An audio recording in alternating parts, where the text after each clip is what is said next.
Rain or shine, on a Saturday morning in March 2009, something important was happening by the city dock in Annapolis, Maryland.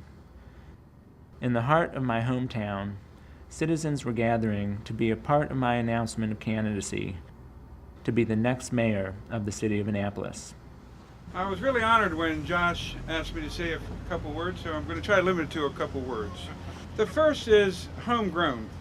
You know how we all wait for that July and August tomatoes that are only grown in this county?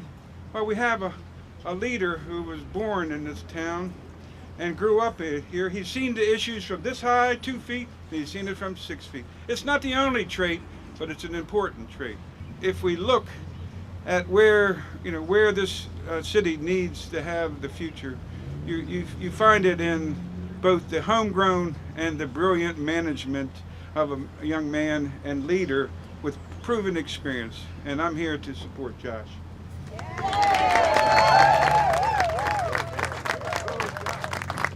Good afternoon, everybody. Thank you for coming out here, for braving the weather to be here so I can share with you my vision for Annapolis and why I'm running. This is an exciting time for Annapolis. It is a challenging time. Annapolis faces some tough decisions ahead. But it's an exciting time because elections are about the future, and Annapolis has a great future ahead of it. And when I think about why I'm running and why Annapolis is so special, there's a lot of reasons. It's in the water behind us, it's in this historic architecture that we treasure, it's in the neighborhoods that we live in, but really what makes Annapolis so special and what makes it home for us is the sense of community and the sense of connection that we feel to it. And so my administration will strengthen the connection we feel with Annapolis by building on the strengths of Annapolis. Even though our population has not grown all that much over the past 20, 30 years, it has become a much more cosmopolitan town. And the developers who work here are not just the local guys anymore. There's regional and national and international players. And Annapolis needs a mayor who's able to sit across the table from the big boys and fight for and protect the community's interest. More than that, though, the mark of an effective mayor is someone who can work with the developers and work with the residents and shape positive growth that enhances the community. Another thing I'm going to make sure the city does when we review development plans is hold not just public sector projects, but private sector projects to the highest environmental standards. Annapolis has 16 miles of shoreline. We're all here, we all love the bay, and everything, as we well know, everything that we do on the land filters down into our creeks, into the Severn River, into the South River, and ultimately into the Chesapeake Bay.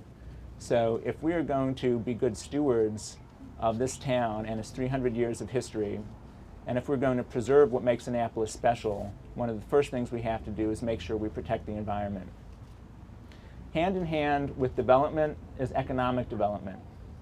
Now, this is a tough time for the country, and it's a tough time for Annapolis. We have, at last count, 18 or 19 vacant storefronts in downtown alone. We have businesses going under all over town. We have large new development right on our borders. And at times like this, it's worth looking back to when Annapolis confronted situations like this in the past. And in the 1960s, it's a very similar situation. There was brand new development on our borders. It was new and exciting, and Annapolitans were changing their buying habits, shopping at malls. There were a number of vacancies downtown. Not just downtown, but Annapolis as a whole was really trying to figure out what the direction was going to be that it was going to go in. And thanks to some advocates like St. Clair Wright, thanks to a mayor in his 30s with the name of Pip, and thanks to a lot of community leaders, they protected Annapolis by building on its strengths and enacted Annapolis' historic district ordinance.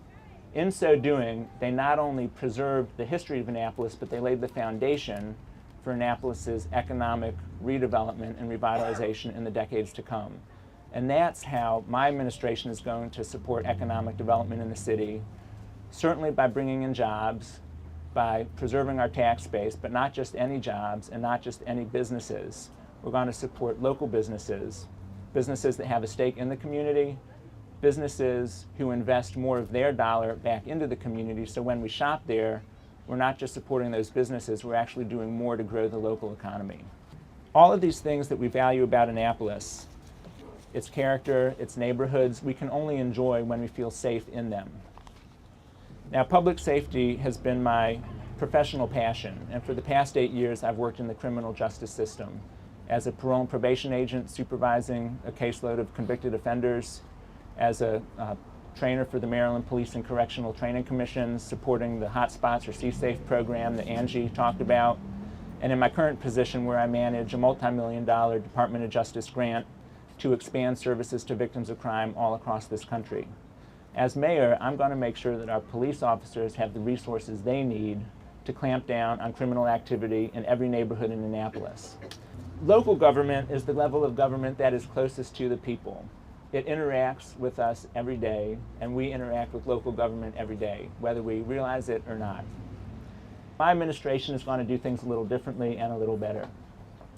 First off, taxpayers have a right to know that the city is spending their money efficiently and effectively. As mayor, I'm going to implement a competitive bidding process for all major city contracts, even those that are awarded by the mayor's office. Taxpayers also need to know that there's transparency in who the city government spends its money for. And as mayor, I'm going to make sure that the city discloses all of the relationships that the principals of contractors and consultants have with city officials and city employees, so that taxpayers know what's going on. And so much of the time, there aren't shenanigans going on, there's not wrongdoing going on, but the lack of communication and the lack of information is a problem, and my administration's going to change that. And you won't need to go down to City Hall to request that information because I'm going to put it online. Annapolis is a very special town. Let's face it, we are not some cookie-cutter suburb that you can find anywhere in America. We have been shaped by 300 years of history. And all of us choose to live here for different reasons. Those reasons reflect the connections that we feel. It's the connections with the water, with our history, with our neighborhoods, and with each other. And my hope is that when my girls and their generation look back and take stock of the decisions we have made and the actions we have taken, I want them to know that we have done our part to pass along the best of Annapolis to them. I want them to know that we have done our part to preserve what's best about Annapolis for them. And I want them to be able to feel the same sense of community and the same connection that we feel to Annapolis. I want you to imagine the Annapolis that you want to see. And I hope you will join this campaign as we write the next chapter in our history together. Elections are about the future, and this is our opportunity to shape it. Thank you.